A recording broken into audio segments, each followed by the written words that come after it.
Hello and welcome to the Empowered Curiosity podcast.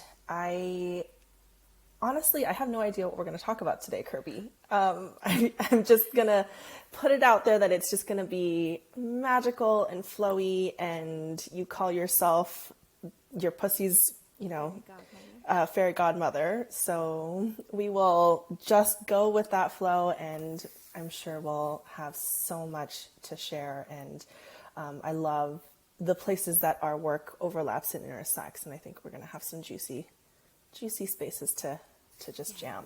So welcome onto the show. Thank you so much for having me. I'm so excited to be here. I've been looking forward to it since we set the date. I can hardly believe it's here. It feels like Christmas. So I want to start out just sharing why I felt so drawn to your work, and then we can sort of play a little bit in those spaces. So my background, before I was a spiritual business mentor, I was a fertility acupuncturist. And I have so much knowledge and wisdom about the nuts and bolts of fertility. And in that space, I was seeing so many clients who were coming in and, the nuts and bolts were okay. Or they were coming in with trauma stories about whether it's directly related to their hormones or their sexuality, what have you. And it was affecting their hormones. It was affecting physiology. And so I started really doing a lot more in-depth, more coaching type work with those clients because they were open to it and started to see things sort of unfold. And, nowadays I work in the space of spiritual business mentorship, but creativity is creativity. Absolutely. And, we can apply these concepts around fertility to both actual physiological fertility, but also how that shows up in your life in terms of the creative spirit and how connected you feel to your body. And so when I went onto your Instagram page and you were sharing so many of the things that I just wanted to spoon feed all of my clients back then, I was like, oh man, I need to just have a conversation with you. And luckily you were open to sharing. And so I think that there's a lot of spaces that we can play in terms of creativity, fertility, physiology, trauma, nervous systems. like we're just going to be nerds together, I think. The best kind of friendship. Yeah. But it's true, everything you're saying. I mean, all those things touch each other, support each other, nurture and nourish each other, right? They're not as separate as we think they are. So I'd love for you to share how you got into this work and why it is the thing that, it's so clear from how you write, how passionate you are about this. So I'd love to just hear a little bit of your journey into that space. Sure. It's kind of a long story, but as short as I could make it, I think just a lot of it, a lot of times we want to walk something out in the world because we've experienced it too. And so the things that have helped us, we want to share with other people, or, we want to offer a sense that, oh, I know what it's like to go through what you're going through. You're so not alone. And here are the things that I wish I knew when I was having those experiences, And so, it's all kind of pretty tangled, but essentially to start at the beginning, I think I didn't have a typical, not that anyone has a typical childhood, but there was a lot of trauma in my life as I was growing up. And I think because of what was present, I learned to be really good at listening to energy, right? You can't just go off what people are saying. You need to listen to what else is happening, what else is in the room. As someone says, no, it's okay, everything's fine. Is it really fine? Am I really safe? What does that mean? And as you practice that over years, you start to become, well, I think just as you have to practice that, like you don't desensitize the way the average person does or like is supposed to if you feel safe, if you don't have all of those experiences. And so in some ways, you know, people could look at that and go, oh my gosh, like what a tragedy. But for me, it's so essential that I use those skills. That's literally what makes my work workable, right? I can hear the dissonance. I can hear the chasm between what a person is saying and what's really going on for them, which makes it a lot easier to get to the root and start to make some changes quickly. You know, a lot of the people, I've been working with clients one-on-one for about 18 years, but I've like basically never not had a sense of energy. You know, when I was little, I thought maybe there was something wrong with me because I was sensing things that other people didn't seem to be sensing. And then as I got older, things started to make more sense. You know, I was met with resources, and now I feel fortunate to be, you know, in this culture that's more aware of energy, that takes it more seriously. You know, when I started almost 20 years ago, I felt like I really had to prove it to people that energy was real and that it could make a change. And, you know, now a lot more people, whether it's that they've tried all the other things and nothing's worked, so they're willing to try my way, you know, that was more maybe 13 to 10 years ago that started happening. Versus now people understand that your spirit is a vital part of your health. And so many of us neglect it, whether it's out of just like not feeling like we have enough time to nurture our own spirit, or not understanding what that even means because we haven't been taught. Right? Yeah, absolutely. And so, I think you're touching on something that is so crucial there, and I think that a lot of my audience is going to really resonate with, which is so many of us grow up in these environments where we were required to be hypervigilant. And that sense of, is there something wrong with me because I am so sensitive compared to everyone else around me? And yet, for many of us, because we are in healing professions, in service-based, you know, practices, that actually is a skill that can be honed for good, or it can bifurcate into trauma. And so, like, my own experience, and this is something I've reflected on before, is I feel like my acupuncture career was like a trauma response. It was I'm going to take care of everybody. I'm going to make sure that, you know, and the way that modality is practiced now is very, let's fix those problems versus empowering the clients to support themselves. And so for me, it's like a very clear, oh, that was a trauma response. That was a past life. And I'm really grateful for all the things that I learned in that past life. But then, you know, this new-ish emergence of my coaching career is definitely a lot more conscious and not coming from a trauma response.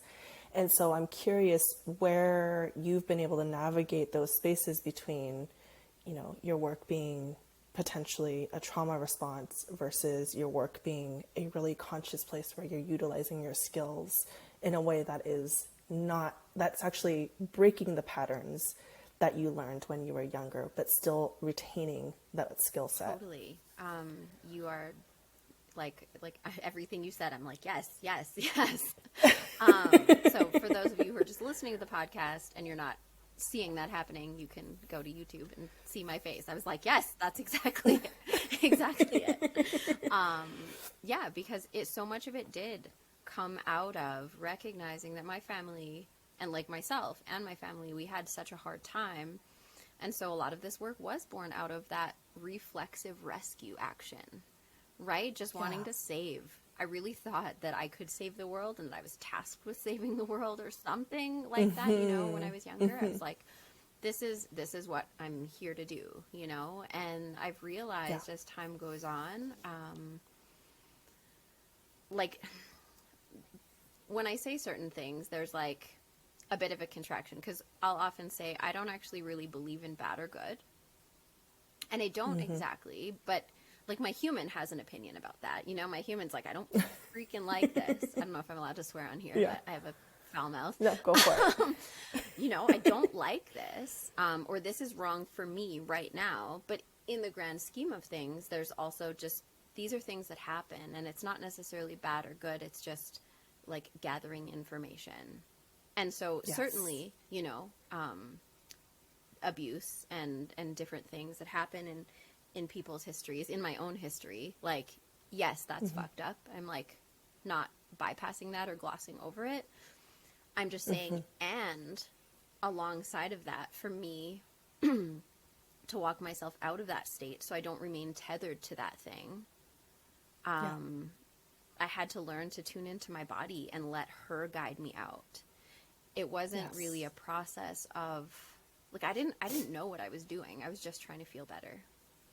And I noticed all these things I was trying outside of me. Some of them were working, but it wasn't really until I got in touch with my body and I listened to her messages, and I could start to have a deeper awareness and a deeper understanding of why I was behaving in these ways that, like, perhaps seemed erratic to the rational eye or someone who didn't experience trauma like I did. You know, once I started putting those pieces together, going, oh, yeah, this, like, reflexive action is protective and is actually, you know, trying to protect me from something or trying to move some energy through my system that's been calcified or stuck in there, you know, similar to what acupuncture does, right? It mobilizes things. Yeah. So I think that's kind of how things started. And I mean, I've done a lot of education. I love learning. But I think also, like, my grandfather wanted me to be a doctor. I had great marks in school. And he was like, I don't want to see you waste your marks, you know? So I think that really stuck with me. And so I took a lot of courses and did a lot of things in my 20s and 30s up to now. I'm 37. But mostly throughout my 20s, it was just like, oh, I need this piece so I can continue to rescue people. I need this piece. I need this piece. And while that was definitely a trauma response at the time, I can stand here today and recognize that that trauma response piece was every bit integral part of my journey, an important part of my journey, because it brought me to where I am now. And had I not had that experience, you know, I wouldn't have been able to have all these skills and tools that I can, not in a rescuing way, but just in a, I don't know, empowered way, meet people. Yeah. Where they most need to be met, where they're longing to be met, where they're yearning to be met, and they can't find that in the world. Yeah. Yeah. Oh my gosh, there's so many things I want to circle back to. Where do I want to start with this thread? The first piece that you shared that has been something that I've been chewing over, like, honestly, in the last week or so, just because it's come up so many times in my conversations with clients, is starting with the body. And that can be really confusing for folks who have a complex trauma history. Partially because it's so hard to discern the difference between intuition and instinct and a trauma response. And so I'm curious about, you know, I'll share my own answer, but I'm really curious to see what you would say to somebody who's like, you know, I keep picking the same kind of person as a partner, and I know that that person is not good for me, and I know that it's a trauma response, but my body just wants to move towards that person, you know. Or I have a business and I know that I need to be doing X, Y, and Z. Let's just say I need to be posting on social media or putting out a newsletter, but my instinct is to not say anything, and therefore nobody signs up for any of my things, you know? And they are being led by their bodies, but it's hard to discern that difference between what is your intuition and what is trauma. And so how would you navigate that with somebody? So first of all, I would just really encourage them to slow down, because in a lot of those cases, they're actually almost sort of trying to skip a step. They're like, well, I know this is good for me because if I have visibility with my business, then I'll get clients. But like, generally, I tend to believe that everything we're experiencing has a purpose. It has something that it's trying to communicate to us. So what's the purpose in remaining invisible, remaining smaller, remaining protected, you know, and Yeah. it's so different for everybody. It's so hard to generalize because everybody has different, like we can have the same, like similar patterns of experiences happen to us in life, but how we metabolize them is going to be totally different based on our upbringing, based Yes. on like so many different things. And so Yes. it's hard to say what the advice would be for each person, Yeah. like on a general sense. But typically we just try to go way too fast. And if you're noticing patterns like, oh, I'm picking the same person every time, well, what is trying to be shown to you that you're not getting yet? Yeah. You know? And also, it's important to say, like, and sometimes people, I don't know if it's I don't say it like clearly enough for people to understand, or sometimes people listen from a place of trauma response. But if we're picking a person, like we have to remember too that a lot of trauma is how we metabolize something, not necessarily what is happening. So we can actually, this sometimes gets me in trouble, I hope not, but we can actually experience a situation as abusive or toxic that is not, based on our patterning, based on our window of tolerance and our dysregulation. Yes. So Yes, what yes. we need to do is liberate ourselves from those habitual contractions of this is toxic, this is bad, I gotta get out, it's that person's fault. You know, and not to say that it isn't, and we're not trying to like apologize or like victim blame or anything like that. It's just that this is the way the nervous system works. And because we know that, Yeah. this is why we need to come back to the body, because it's not one or the other. It's kind of like everything needs to work together, Yeah. you know? Yeah. So, yeah. I think that there's this is where I get into a little bit of trouble too. This is why we're so going to be friends. if we get in trouble, then we're going to get in trouble together. So because we live in such a dysregulated culture right now, and we have mechanisms in place to actually keep us in dysregulation. I'm thinking specifically like media, the government. And I'm seeing, particularly with this like younger generation that's coming up, this scanning for threat and not being able to metabolize that threat, to use your words, in a way that's actually really helpful for that individual. And so this has come up a lot with my clients where they're afraid to post something that might be a bit edgy. They're afraid to say something that might be perceived as a potential threat to somebody. And it's something that I've had to navigate as my own audience has started to get bigger, is like maybe when I had 100 followers, like I could sort of make sure that everyone was cozy and feeling quote unquote safe. You know, now that there are thousands of followers, there is no way that I can put out something that is going to just like hit the spot for every single person in my audience, right? And so there's a difference between being offended and being offensive. Yes. So I think that like just because somebody's offended by your work, offended by something you might say, does not necessarily mean that you are being offensive. And this is where I'm always working, and what I've gathered from your work too is I'm always working to put integrity, responsibility, accountability back into each individual's hands, right? And when we do that, it's like, okay, that's fair that was triggering for you. I'm curious about why that was triggering for you. And it's your responsibility to see if that is actually offensive, or is that a trauma response that's coming from your body, right? Totally.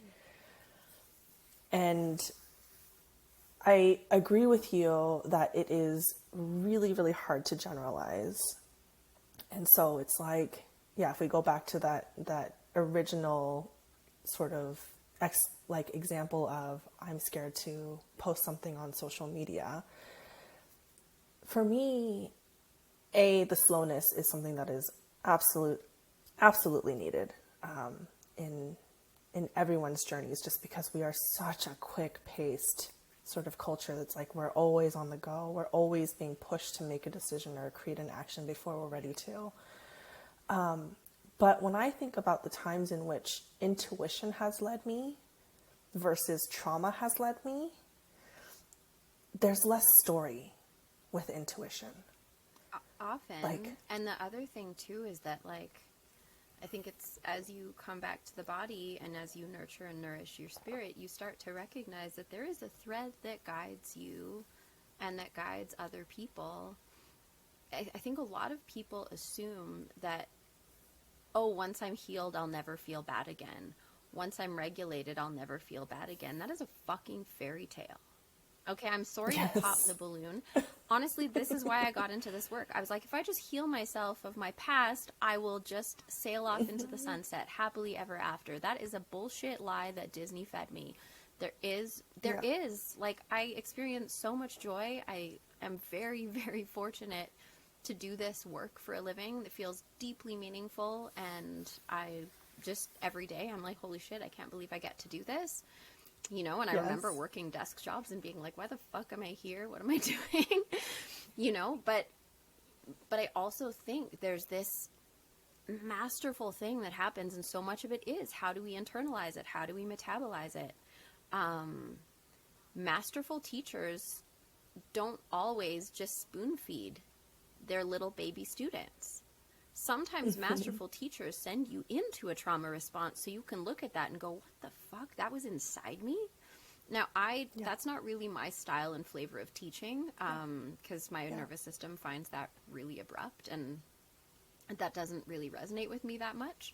But I have had an experience in the past where, like a couple of years ago, I started working with this teacher, and she totally projected onto me.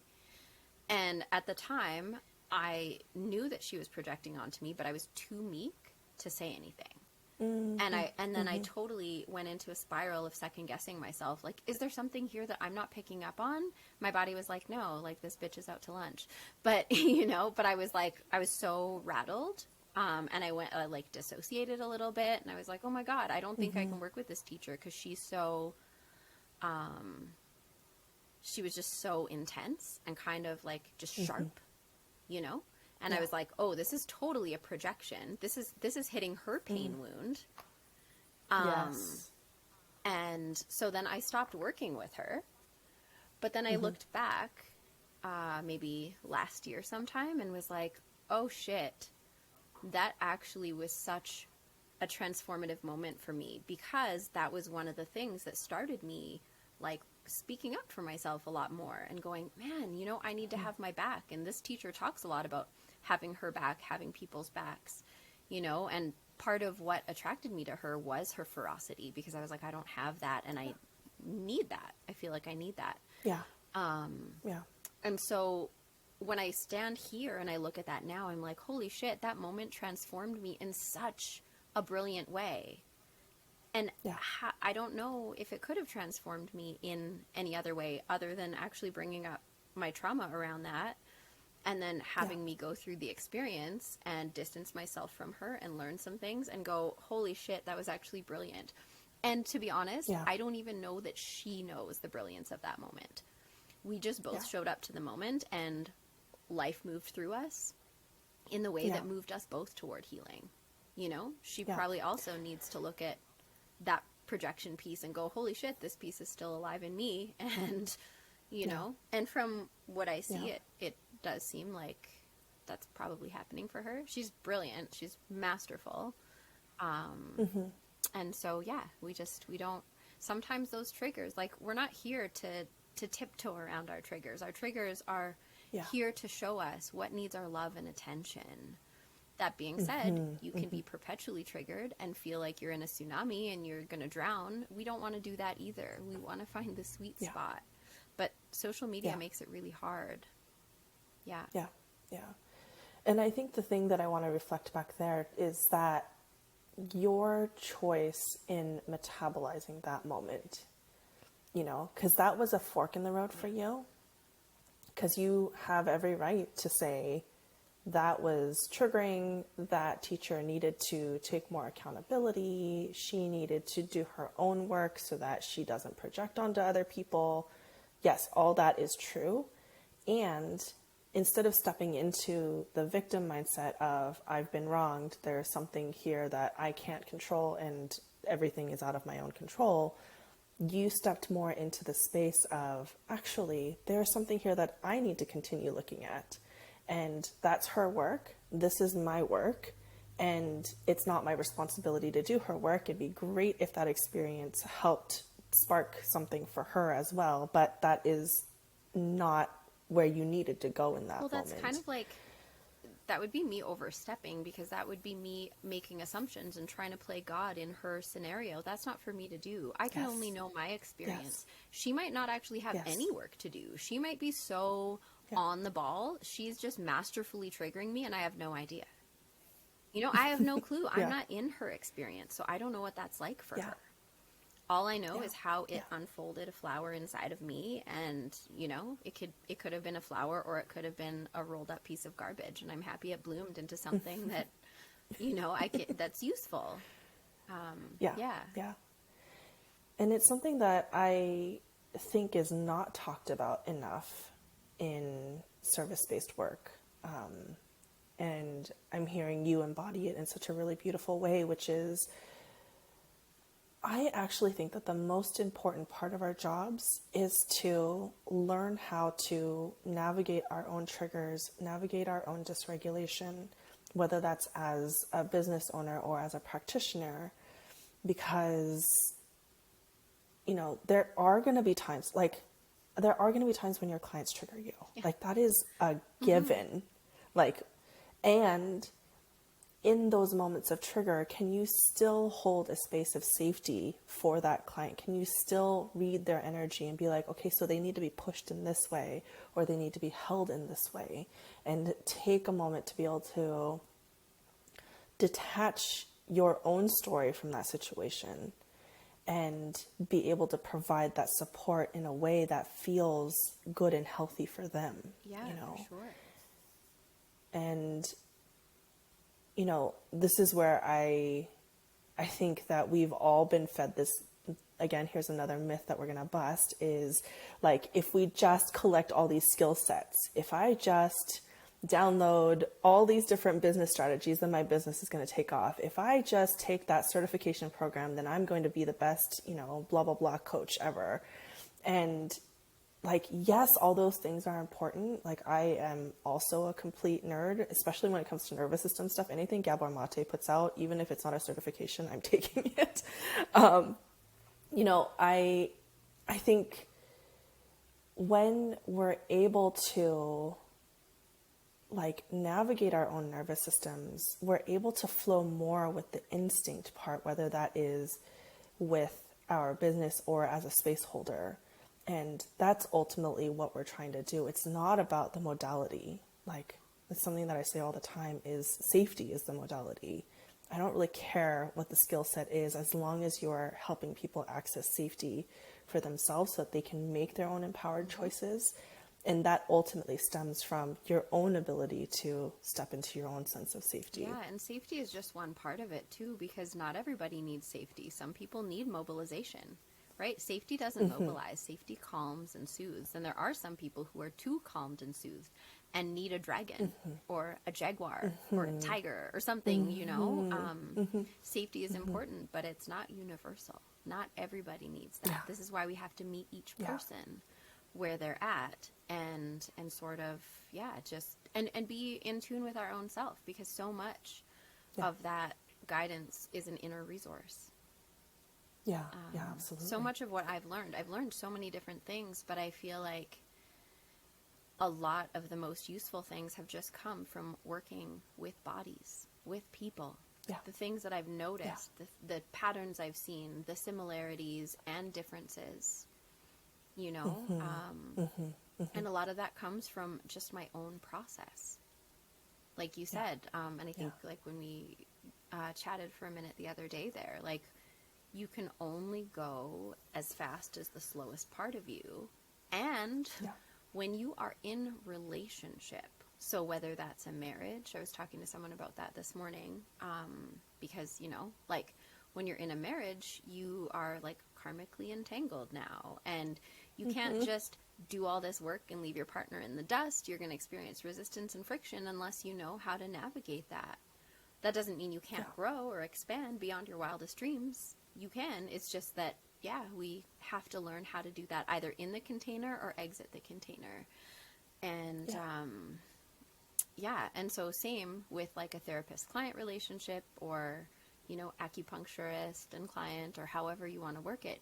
We are in a relationship for this amount of time. And so if you, as the client, are triggering your practitioner, this doesn't mean you can't get anything from it, but if their nervous system isn't, if their window of tolerance is too small to handle what's going on for you, how are you going to expect to bust through that without resistance on their part? Right? So it is really important for us to do our own work, and especially if we're holding space for other people, for sure. And I see a lot of people too, just like that work with trauma, that have an incomplete understanding of trauma because they're not working with the body fully, and they're not working with energy and emotion. They don't understand how those things actually work within the system. And I think that's like almost the saddest part, because trauma healing has been gatekept for a really long time. And it's so unnecessary. And I mean, our bodies are designed to integrate trauma. Like, we do integrate trauma all the fucking time, right? It's not something you can only do if you see a certain person, you know? Absolutely. Definitely get professional help if you need it. Yes, please. Like, it's often not something that we can do on our own either, because our nervous system is smart enough to know, oh man, if I don't have support with this and I go into it, I might get stuck. So I'm just going to like wait. I'm not even going to let you touch that or access that because it's too spicy. Without proper support. And I think for me, when I think about safety, it's not for me, and I think it's just like we're talking about the same things, just using different words.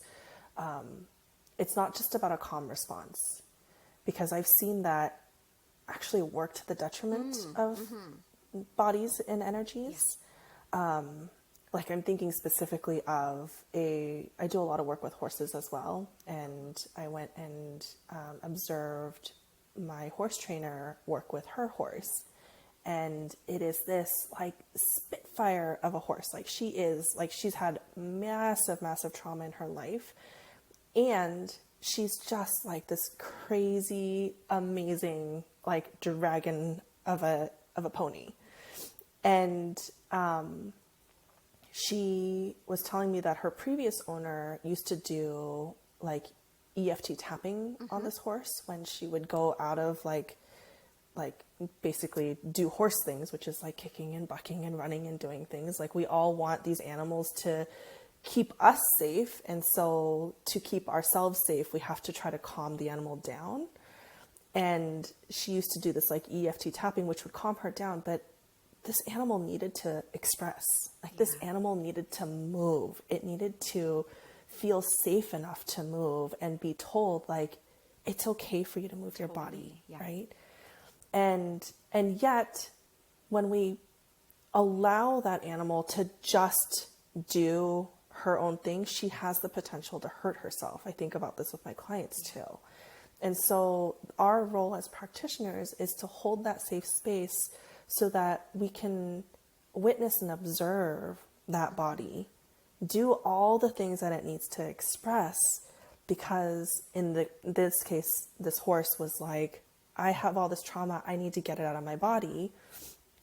And the most efficient way for that animal to get it out of the body is not to calm down and just like walk it out. She needed to buck. She needed to like run. She needed to do her thing.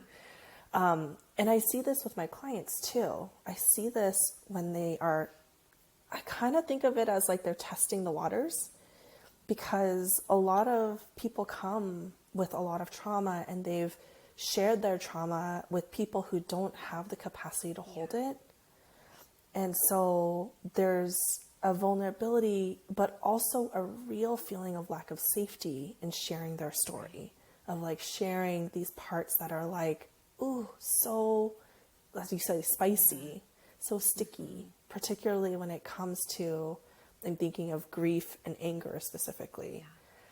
And so I find that with my clients, they'll sort of do the horse equivalent of like a kick and like wait and see and like see how I'm holding that. And if I can hold that space of like, it's okay, you're allowed to kick, you know, you can even kick towards me, that's cool. You know, I'm not going to reject you. I'm not going to run away from you. I'm not going to think that you're dangerous. And I've had so many clients who have been able to move through these like deep, deep layers, but they start out with like a kick, a buck, a bronco, just to see if I'm safe enough to hold them. And I think that that's where real safety comes, is, are you safe enough to move in the ways that you need to move those emotions, alchemize those emotions, and are you safe enough to slow down if that's what you need to? And so it's about this like conscious expression of movement that comes with safety. And just like, that just touched something in me. I felt like and then I yawned, and then now I'm kind of teary. I don't even know exactly what it is, but thank you for sharing that. Yeah. That's what horses do too. Yeah, of course, yeah. And I they yawn and, you know, when they feel a release. Yeah. I have a friend and client who's has horses, and they're just so amazing. Yeah, I don't get to spend as much time with them as I would like to, but I'm like, I've been meaning to go out there for a while, so I should probably head out there. I think you're right. We are talking about the same thing. I think largely when people say they want safety or security, they do mean calm, but essentially, you're saying the safety to just move in whichever direction feels best or needs to be expressed. Totally. Yeah, absolutely. Yeah. And I think that when we feel safe, our bodies know what to do with that. You know, and just when we were having tea a couple weeks ago, you shared a story that I would love for you to share about the man with the hearing loss. Oh, yeah. And I think that just shows us how beautifully our bodies know what to do with that information once you establish connection, reconnection. Totally. So a couple of years ago, I was working on this beautiful gentleman. His wife was a client of mine for a number of months prior and had been trying to get him to come see me for a while. And so he finally came, and it was great. And we worked together, and then it didn't seem like a particularly unusual session or anything for me. Just seemed great. He was like, wow, this is awesome. I'll be in touch for my next session. And I didn't hear from him for a few weeks. And I was kind of surprised. And then he came back and he was like, okay, actually, like, that last session kind of freaked me out. And I was like, oh, like, you know, just kind of assuming maybe this work is new to him or something. And he was like, no, I kind of have a crazy story to tell you. I was like, okay, sure. So he had been deaf in his ear, one of his ears, since he was 16. And he used to be a fighter, and like he got punched in the ear and he was deaf. And then he tried a number of things to bring his hearing back, and it wasn't coming back.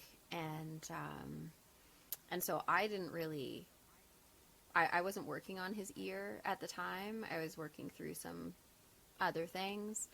And he said he felt like a release, and then it felt like something was dripping out of his ear. And when he went to put his hand up, he was like, am I bleeding, or is it water? Like, what's going on? He realized he could hear out of that ear again. It wasn't wet. It was just like a sensation of something dripping out, and then he could hear. And then, so the next time he came back, and he's like, and I can still hear. It's like, so that's kind of wild. I was like, yeah, you know, like I would maybe think this is wild if this was like 16 years ago, but I've just seen way too much shit now to like, I'm like, yeah, I would expect that. Or, you know, like, because the root was not his ear. The ear. Right? Everything we're trying, all these physical pieces, it's not the ear, it's the emotional response to this event or this lack or whatever, you know? It's emotional. It's stored in the body until we resolve that piece. You know, this guy was like in his 50s. Yeah. And so it's just, it really goes to show like the wisdom and intelligence of our body in storing these things until we are in a place where it's safe to let those things out. Yeah, absolutely. And, you know, I think that the way that our medical systems treat our bodies is You have 5 to hours. Just further. Oh my God.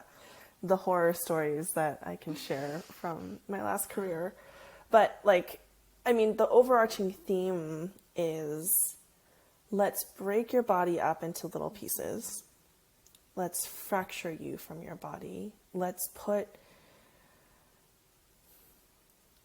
experts in control of your body instead of recognizing actually that your body is this beautiful storyteller of your life, and it's trying to tell you this whole story, and the only way it knows how to do that is through what we call signs and symptoms.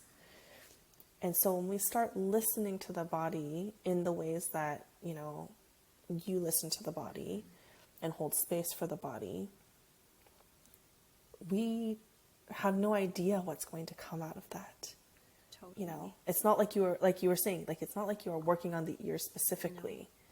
No. And it sounds like he didn't even really share that was like a thing. No.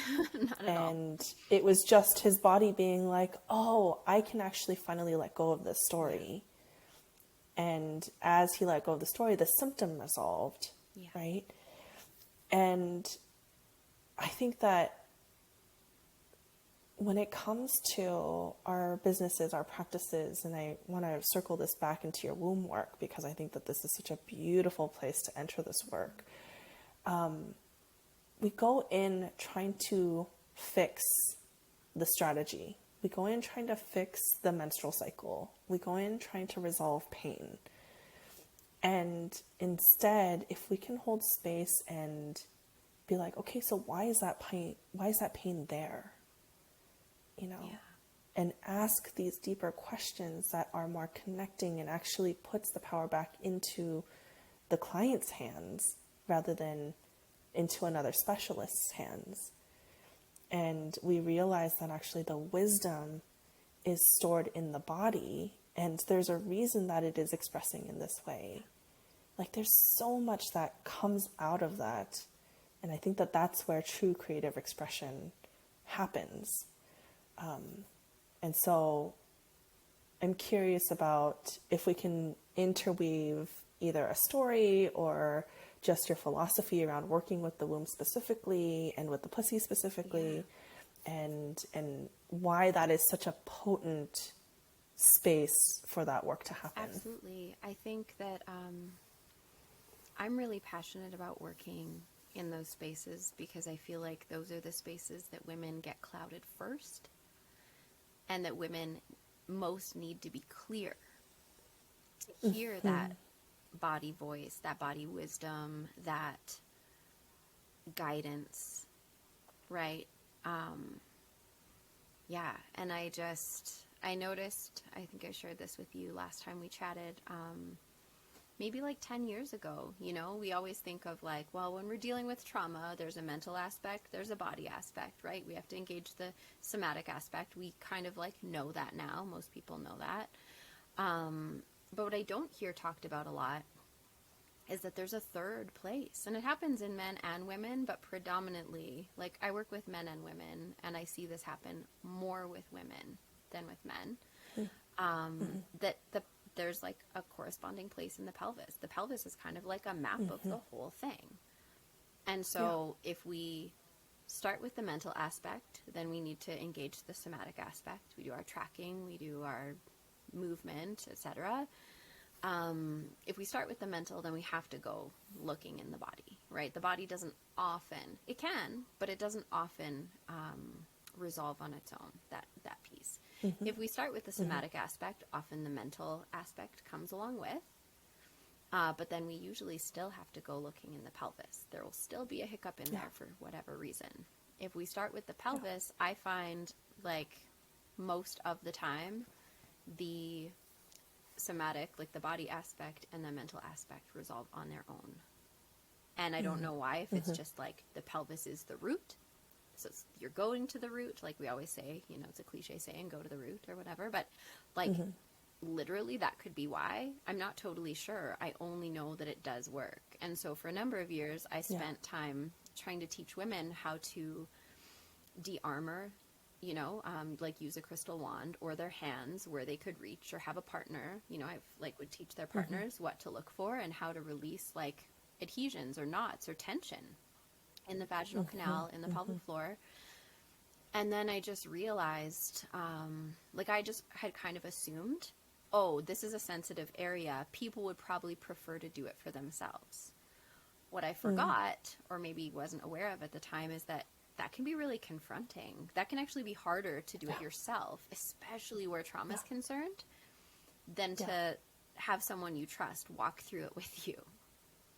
Right. And also angles. You can't reach everything. And as lovely as a crystal wand is, like I have crystal wands, I use them, I think they're great.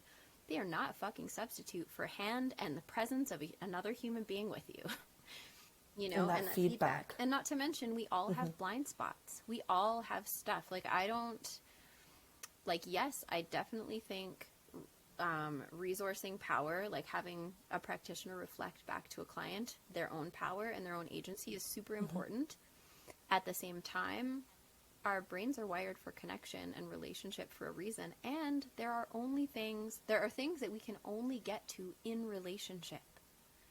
We are not going to get there on our own. We can't.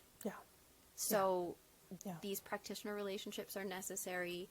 Looking at our other relationships, because they're always reflecting and mirroring those pieces to us. Right? And so having someone with you is really important. So then I decided to go to school for hands-on, hands-in pelvic floor body work, and it is fucking amazing. Yeah. Oh man, I think I need to like make a trip out to Saskatchewan. Do it. To just experience this work. But I think too, there are so many traditional medicines that acknowledge that this is where we hold a lot of our traumas. Like if you look at the very structure of the pelvic floor and like the pelvis itself, there's so many little like hiding spots where it's so easy to just stuff a story in there, you know? And, you know, I think that it's also the place where two of the most important meridians on the human body, and actually on all bodies, converge is like right there in the pelvis. Last time we were talking, you were asking me about the perineum and like what is that spot, and have I ever needled that on any of my clients? And it is such a important part of the body that we don't allow even ourselves to access. And so we have the Ren meridian, which runs down the front of your body. We have the Du meridian, which runs down the back of your body. And it's that place where those 2 points converge. And it creates what we call like the microcosmic circuit. And if there's a lack of flow between the Du and the Ren, because it is this like flow back and forth between the two, then I expect, as somebody who reads energy, there's going to be a lack of creative flow, however that shows up in your life. Vitality, you know? Even like, And it's a space that I've seen so many women have ruptured in childbirth specifically and scarred over and then not tended Oh to. my God, yeah. And so to have someone like you go in and be like, okay, like let's pour some love and compassion into this space that has actually physically experienced trauma. And it also And yeah, experiences go ahead. trauma when, because it's not exactly the gatekeeper, but kind of.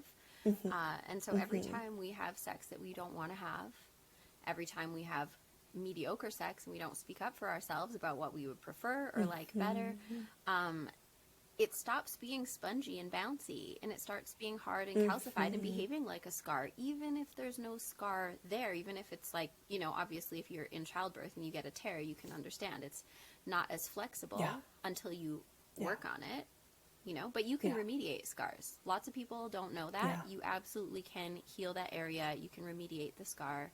It's amazing. But we also have to do scar remediation work for women who habitually people please in sexual situations or who have been violated against their will. It still shows up in the perineum and it still affects, Ren and Do, GV1, CV1, is that say like, exactly. It still affects that circuitry. You know, technically I'm still a Kundalini yoga teacher, but I am not like actively teaching classes right now. But I just would really notice a lot when I would get my students to put their tongue on the roof of their mouth as we start breathing, and I could see the circuit like being sluggish in a lot of people. And I'd be like, what is going on here? Because especially if we're not intentional about that orbit, you know, about the awareness, or sometimes I talk about it as the wave, right? So when we breathe in, there's a wave that comes from the crown of the head all the way down to the bottom of the feet. And that same wave comes up as we breathe out, and that sort of synchronizes all of the diaphragms in the body. Most people only know about the one diaphragm, right? But we've got one in the head, at the collarbone, at the one we know about, the pelvic floor, and we have them in the bottom of the feet, right? And they're all meant to move in symphony or in synchronization. And so, all of these bits are important for the perineum to work properly even. And we look at the perineum and we think like, oh, not a functional organ or not a functional part of our body. It's just sort of there to like bridge the space between, you know, and like and this is where I think I want to sort of like circle back to something that you said earlier, which is we are social creatures, we are relational creatures, and there's an aspect of our healing work that is self-regulation, and there's an aspect of our healing work that is co-regulation. But with both of those aspects, the key is being able to access the parasympathetic part of your body, because when we are able to access that, like on a physiological level, if we're thinking specifically about the pelvic floor, we're thinking about the perineum here, it restores blood flow to those parts of your body.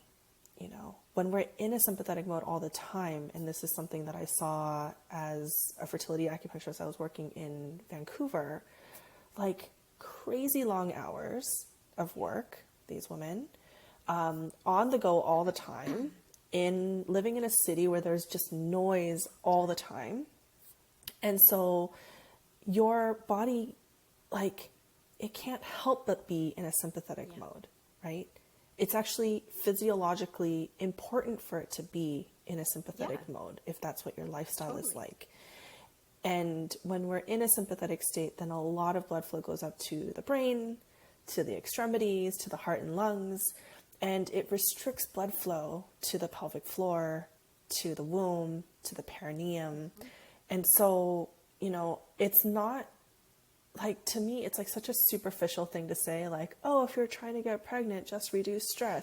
Like, there's a reason why, is because your body is wired up to prevent that flow. Because if you are being chased by a bear, the last thing your body wants to consider is your reproductive health, right?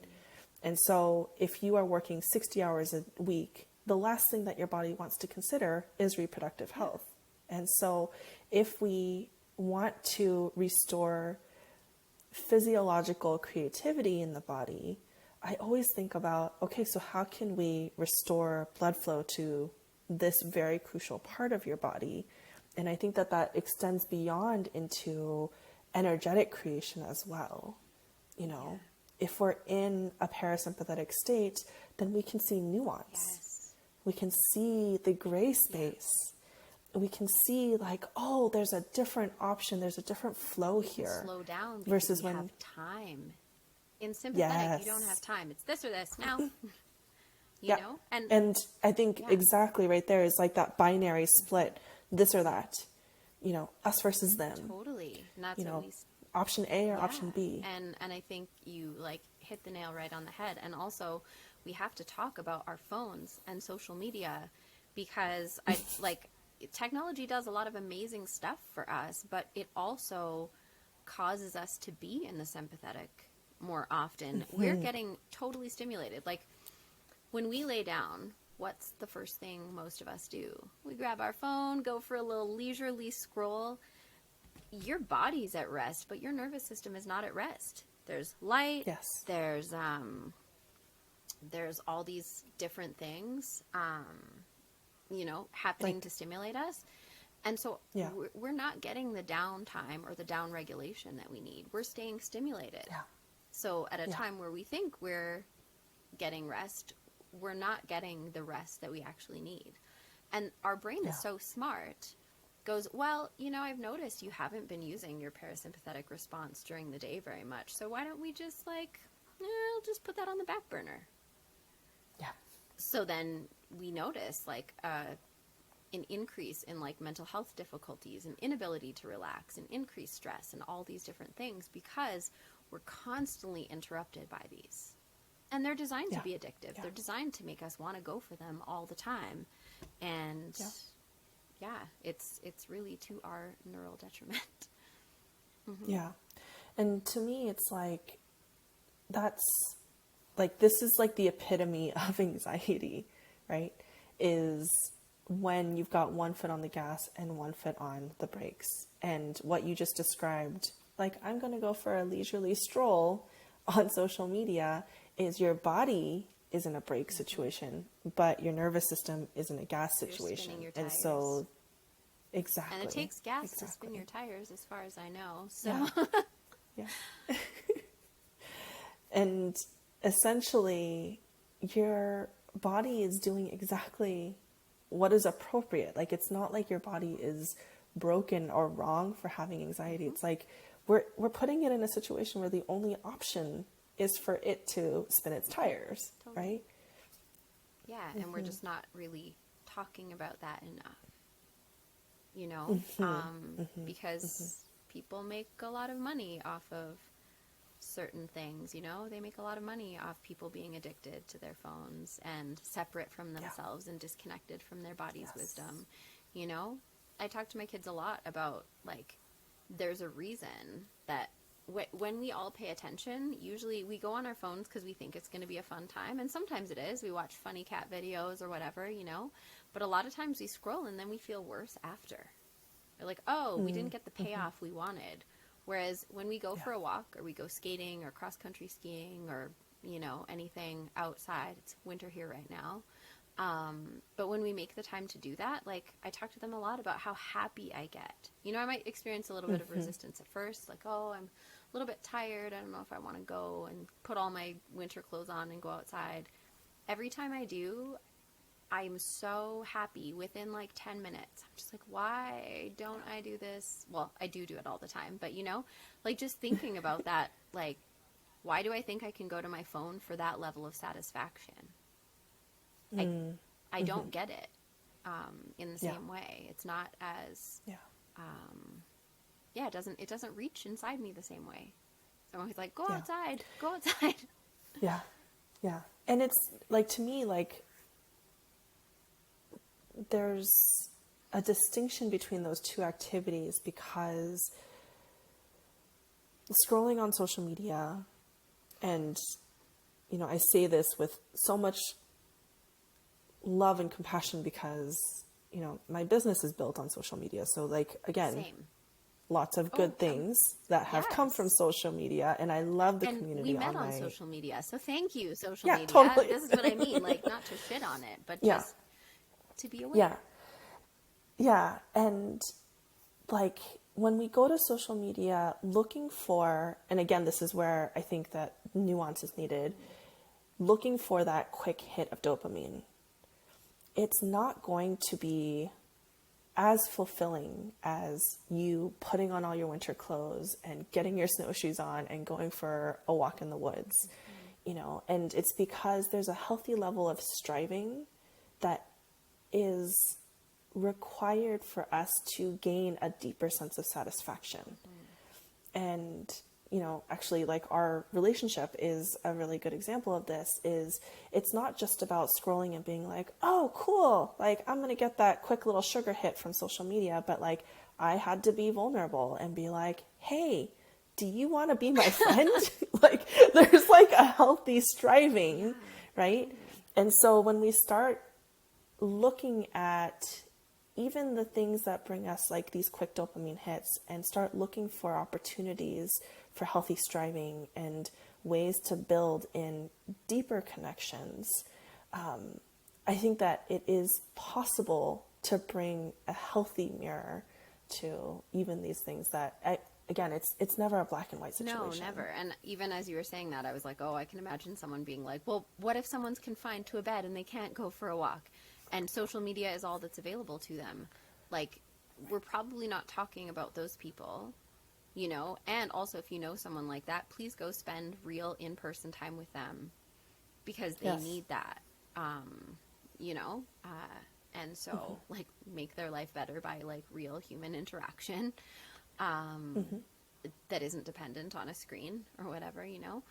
But if you can, there's so many people who can make different choices or can make different changes, but they don't because they feel guilty it's not accessible to everyone or whatever. But like, you are the steward of your own life, and ultimately, if you feel like shit, you're not really going to help other people around you feel better either. Yeah. Typically, when a group Yeah. of people feels like shit together, what do? Talk shit and create shit. Right? Like, Yeah. Yeah. we don't want to be bypassy. We want to take care of our feelings in skillful ways, right? But Yes. like, gossiping and taking other people down is not the most skillful way to do that.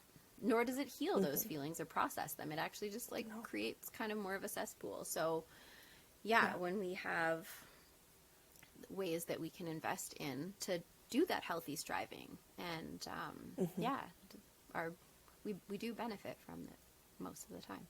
Yeah. Yeah.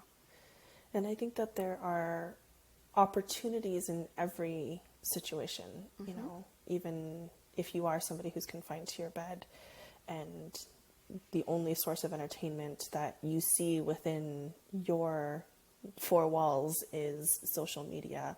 I would invite someone in that situation to also look for moments where they can do some healthy striving.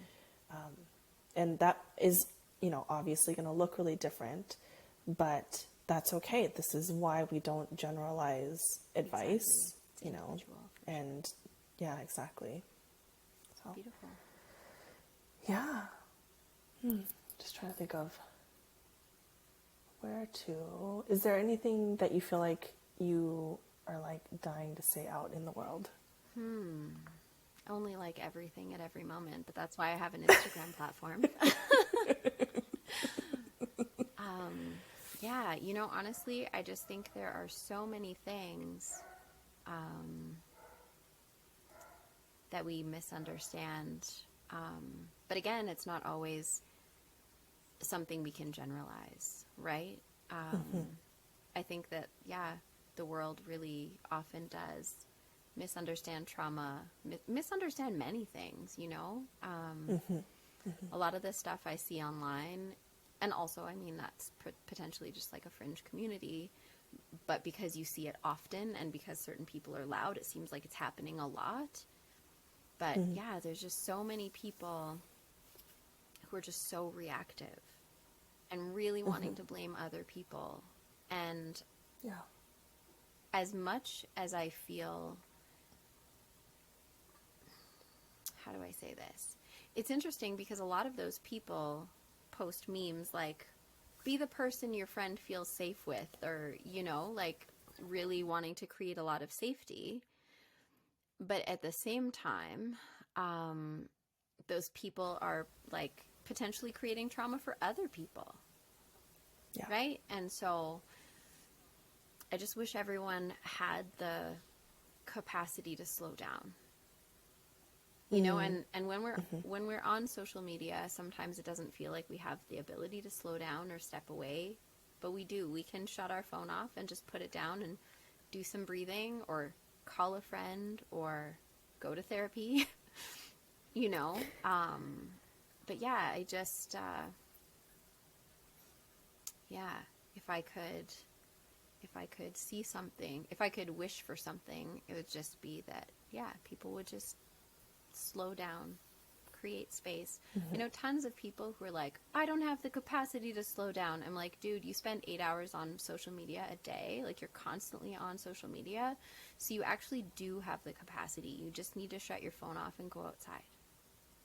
Yeah. Yeah, absolutely. Yeah, it's something that I think,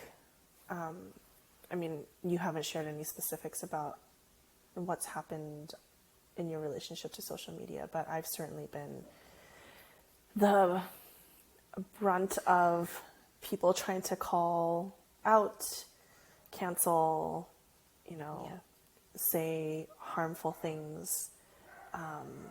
And,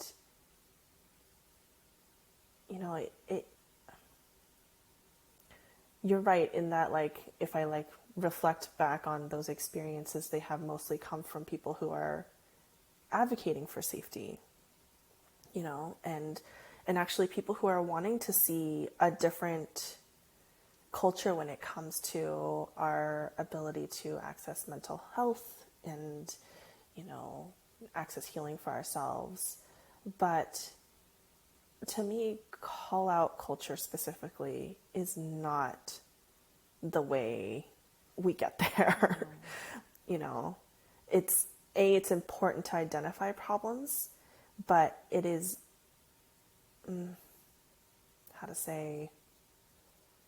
that's only a part of the solution. Yeah. I think a really big part of the solution is really doing the nervous system regulation work. Yeah.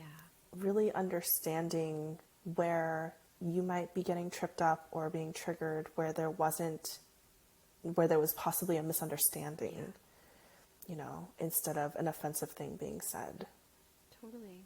And yeah, I'm not going to sit here and be like, oh, like, I'm totally cool with all those experiences. Like, they still dysregulate me.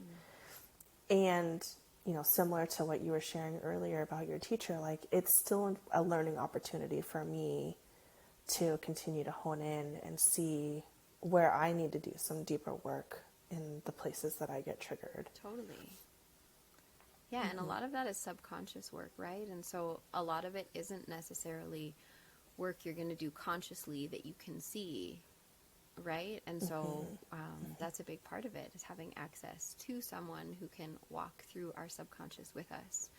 This is one of the reasons that I created Open. It's like a online monthly gathering that I have. It's for creatives, mystics, empaths, and other highly sensitive people, because it's an opportunity to, first of all, bring our parasympathetic system back online the way that it's meant to be, right? We're reminding our nervous system, hey, we've got this swath of resource that we maybe haven't been utilizing to the best of, to the degree that we need that support. So let's do that again.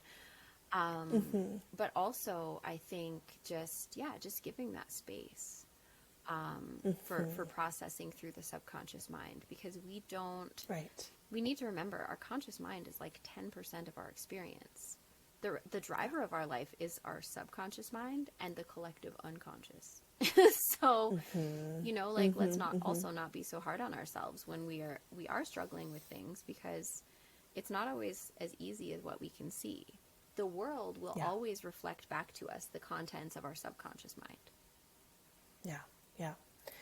And something that I feel really called to like also name, and I think that this goes back to what we were saying earlier of like everyone's experience is individual, and so we can't generalize advice. And what I'm seeing is a lot of work around regulation being about hacking the nervous system. Oh, yeah. And like, if you feel like, sort of like how I was sharing with the horse, it's like, oh, this is like a quote unquote crazy wild horse. Let's just do EFT tapping. So we can extract from it. You know, We're in a fucking exactly. extractive transactional relationship with our life force. And Exactly. that has to, like, it's a part of the journey, right? I think it's a part of the journey. I've also been in an extractive relationship with my life force, with the feminine force inside me also, you know? And then once that stops, or once that lessens, right? Because I still catch myself habitually doing it. And then I'm like, oh, why am I treating myself in this way? Why am I doing this to myself? Then I have the capacity to change that a little bit, or hopefully a lot. Yeah. Exactly. But yeah, that's a super common thing. Like, well, if I give you this, you'll give me this. So if we can just calm you down, then you can do what I want. Yeah. And or if we can just calm you down, then you won't feel anxious anymore. You won't feel bad anymore. And it's like, actually, maybe that was a situation where you needed to feel bad, and that's actually healthy. Well, and again, what's the root? What's the payoff? If you don't feel anxious or bad anymore, what does that mean? You know, like, oh, it means that I don't have to do the work of caring for a dysregulated horse, or I don't have to fix the fence post it broke, or I don't have to take it to the vet and spend thousands of dollars because it broke its leg or whatever, you know? There's usually something inside of us that we're like, I don't want to do that. So can you just get convenient for me? And same with ourselves. You know, we probably do it with ourselves most of all. We're like, oh, can I stop being so sensitive so I can just produce X, Y, Z? You know, for years, I was so pissed off about just getting sidetracked with relationship stuff or family stuff. I was like, I am here on a big mission. I have all this work to do, and I'm just getting sidetracked. And what I didn't realize is that was the development of my work. That wasn't a sidetrack. That was an important journey. I couldn't have created Vessel without my life. You know? I couldn't do any of the work that I do without also seeing how it plays out in my life. You know? And so I think, just recognizing that wherever we are, like, that's where we're there, because that's where we are. You can't actually be, and again, please don't attack me for this, internet, but you can't, like, really actually be in the wrong spot. Like, yes, there can be, at the same time, shitty things can be happening to you. Horrible things can be happening to you. I'm not saying those things should be happening to you. I'm saying that based on what I see, they are part of an evolutionary process that brings you to a point or a series of points on your own growth map, whatever you want to think of that as. You know, all the hard things that I've gone through have been, you know, fairly purposeful. And there was a time in my life, you know, and definitely when I was in it, I'm like, do not talk to me about purposeful. I don't fucking want to hear it. And fair enough. And that's not the time to be reflecting on that. You're just trying to survive in those moments, right? And, you know, there's a lot of shit that in my life, even now, I could ruminate on and be like, I wish this was different. And like, honestly, some days I'm like, holy shit, like, given where I come from and all the things that are always happening, I'm like, how am I doing this? This is crazy. Right. Yeah. But all of those things were and are and continue to be part of the journey and part of what makes me me. You know, not that we are our personality or the things that happen to us, but we get to see our essential nature in those moments. Right? I remember a couple years ago, I was having a conversation with my son. We were talking about trust and about heartbreak. And I was like, so much of the time, we create this, like, weird checklist for people. We're like, well, okay, so here's my criteria. And if you check all these boxes, then I'm going to reward you with my trust at the end. And if you don't do it, I'm not going to give you my trust, and I'm going to punish you. Right. But the thing is, that keeps us in a trap. Because we're constantly like, I can't be myself, I can't be authentic, I can't let myself out because I can't trust you. Yeah. When we stand where we are and we look at all the things that we've been through and we go, oh man, I made it through that, I figured that out. Oh, okay, I'm still here. That was really hard, but I made it through. These things make sense. I know so much more now because I've had experience with that thing. We start to realize that, oh my gosh, through everything that I've been through, I've made it through. And lots of times I didn't know if I was going to make it through. I didn't know what to do at the time, but I figured it out. We can start to trust that we're going to be okay, no matter what happens to us. And once you have that piece, I'm going to be okay, then it matters way less what other people do. Because you're going to figure it out. You're going to figure it out. So you stop having those checklists. And you start to relax. And you start to go, okay, we'll just deal with it in the moment. I don't have to be so hypervigilant and get ahead of all the little things. You know, even though my human still loves to be hypervigilant and get ahead of things. My husband will be listening to this and laughing. Because he's like, yeah, you can still get that way. Like, I can get what I call squirrely. And then I'll be like trying to control things to feel safe, you know. But the other thing is heartbreak. So when we have those things happen that are so devastating that we don't know how we're going to walk out of, we don't know how we're going to move forward or move through, what I realized is that often those are pivotal moments that we're like, we're actually bringing too much baggage with us. We're actually trying to do life in a way that's not supportive for us. That is like the giant cosmic hand coming down and being like, drop those bags right now. And when you drop all those bags, all those things you've been like storing up and not forgiving and trying to hold on to and that you think define you, make up your identity, you drop those things and you look around and you go, holy shit, it's all gone. And then you look down and you go, oh, I'm still here. Oh, I wasn't any of those things. I'm this other thing, right? A lot of people have that experience when they first start meditation. They're like, oh, I'm behind all those crazy thoughts. Oh, I'm there underneath. Oh, that's me. Oh, I want to get in touch with that more. You know, and the thoughts and the actions and the behavior patterns and stuff, they're part of us. They're trying to communicate something or express something through us, and they're vital. We don't want to cut them off and push them away because they're part of us. But they're not something to get tangled up in and fucked up by or feel ashamed about. Absolutely. Yeah.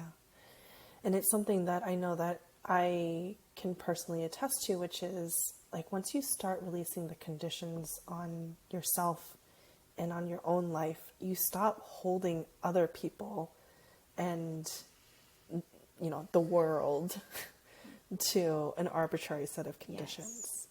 You know? And so when I think about those experiences that I've had on social media where people have tried to call me out, like they're trying to hold me to a condition that is actually not something that I've put on myself. Like they are trying to place that on me. And so like it's a reflection of their own wounding when that stuff comes up. We talk about that in Sovereign Beings, that people, we've made these and when we find ourselves being pissed off about what other people are doing, it's because we've assigned an unconscious contract to those people. We're like, didn't we both say that we would betray ourselves for each other? You're not doing that. How dare you? You know, didn't we both say we would do that thing that's shitty so that you could be comfortable and I could be comfortable? Right? And so, no, you did not sign up for that. No. And that's uncomfortable because that shows a person who is still operating under that, MO or that agreement that, it's not a universal agreement. And also, it's not a condition of being a good person. One of my teachers always says, like, if you need an agreement to be a good person, you're not a good person. If you need a script or a formula to be a good person, you're not a good person. Yes. That's not good. That's fucking blind following. If you want to be good, be good. Yeah. Whatever that means. And I think that our bodies lead us into that space of goodness. Only your body can. What, you're going to trust your mind to lead you into that space? You'd be fucking all over the place. No. No, it's not a mind thing. Yeah. Yeah. It's absolutely. that body thing. And so, creating that safety, that space, and really doing like energetic womb clearing is huge, but then also like physically doing that if that's accessible to you. It really just makes a big difference. Checking if you have a uterus, check your uterus's position. You know, I struggled for years trying to feel grounded. It was like, oh, it must be because I'm a Libra, I'm airy, blah, blah, blah, you know. I'm going to struggle more, right? But what was actually true is that my uterus was retroversed. It was in the improper position. It was tipped back. And I went to like pelvic floor physiotherapists. They didn't know what to do about it. I had some other work done, but it never really quite like settled it back into place. A lot of people didn't know what to do. And then when I went to school, my teacher was like, oh, this is really easy. I'm going to show you guys what to do. And we learned how to do it. It's so simple. And all of a sudden, like, I cried for a really long time, but just like happy. I was like, I can feel my legs. I can feel my legs and my feet without trying. All these years, I've had to wake up in the morning and do a grounding exercise and get like my legs on, you know? I don't have to do that. Yeah. And now I can also feel my uterus is very emotionally responsive. And so I can actually feel her pulling into retroversion sometimes if I'm putting my body in a position she doesn't want to be in. If I'm having sex when I want to say no, right? She's like, ick, ugh, don't, no. Fair enough, you know? Yeah, my uterus does not have time for my people-pleasing tendencies. No. Yeah. And again, it's that situation where she's trying to communicate with you. Yeah. You know, and, you know, beautiful that you have that conversation with her. But for a lot of people, and, you know, we're not taught how to have conversations with our uteruses or our feet or, you know, all these diaphragm points. You know, for me, like the diaphragm that mostly goes out is the one that most people know, which is the ribs. And it's like, oh, my breath, like where did my breath go? You know? And so if we can start looking at those places that feel like signs and symptoms, and instead of assigning them as something that's wrong about our bodies, you know, start thinking about, what is it trying to communicate? Like, your uterus is literally trying to hide from having sex. Like, right? Like, and doesn't want to do it. And I'll note that, like, you know, sometimes there are times where I'm like, I'm not that into it, but my husband's really excited about it. I'm like, I could. And my body's on board. And it's fine. It's only that response when I like haven't really checked in with my body and made sure my body's on board, or my body's a clear no and I'm trying to override her for convenience, right? I'm entering that extractive bullshit relationship again. I'm like, well, I have to do this so I can get something out of it, right? So my husband won't be cranky or whatever it is, you know? And it's just, we don't have to do that. When the body leads, we don't have to do that. Instead, I can have a conversation with my husband and he'll be like, oh, I'm not going to be cranky or whatever. And I'll be like, oh yeah, I was just making up that story in my head. Like, oh, it's just my monkey mind trying to make me do dumb shit again or whatever. Well, I mean, like, it's, and this is my story, so like, correct me if it's not necessarily your story, but like, when that has happened to me, it's been in past relationships where the consequence was crankiness, or the consequence was actual violence, or the consequence was something that I didn't want, like that was worse than the sex, you know? Yeah. And so you know, as a survival strategy, your monkey mind is like, okay, so if we don't do this thing, if we don't override the body, then there's a bigger consequence that I'm not willing to put us through. And so therefore, like, let's just do the thing. Totally. When that is not the story of the moment in my current relationship, you know, similar to you, like if I were to tell my husband, like, hey, not really feeling it, like it's not like he would be offended or like pouty or sulk or like be upset or, you know, put any sort of condition. But it's an old story It's that still alive. has kept me safe in the past. Exactly. And so I think also my uterus probably communicates with me that I don't need to run that story anymore. Right? And so, we're a lot safer. We're not, because if you're in survival, like, again, you're not picking up those things from your body. You're probably not even noticing because you don't have the capacity to. If your basic needs aren't met, if you're, you know, otherwise in danger for some other reason, like, it's really, really tough. Yeah. And I mean, we're trained to do that from childhood. Yeah. You know, think about what a little kid wants to do. It's like, wants to be out in nature, wants to run, wants to play, wants to scream, wants to be expressive. And we push our little bodies into desks and make us do schoolwork for however many hours a day. And that is like a huge override on our body systems in order to, again, you know, feed an extractive system. And if we can just go back to our animal natures and see that as being inherently valuable. See our slowness as being inherently valuable and wise. I think that there's so many things that would shift in the world. Totally. And I feel like that doesn't mean that we all have to move to the woods and like cut ourselves off from modern society. Agreed. You know, lots of people hear that and they're like, what does that mean? I have to be a farmer now? No, no, that doesn't mean that. You can still do all the things. It's just alongside, right? Like we both run businesses on social media. I'm so grateful that social media exists because we can do these things that our parents could not do.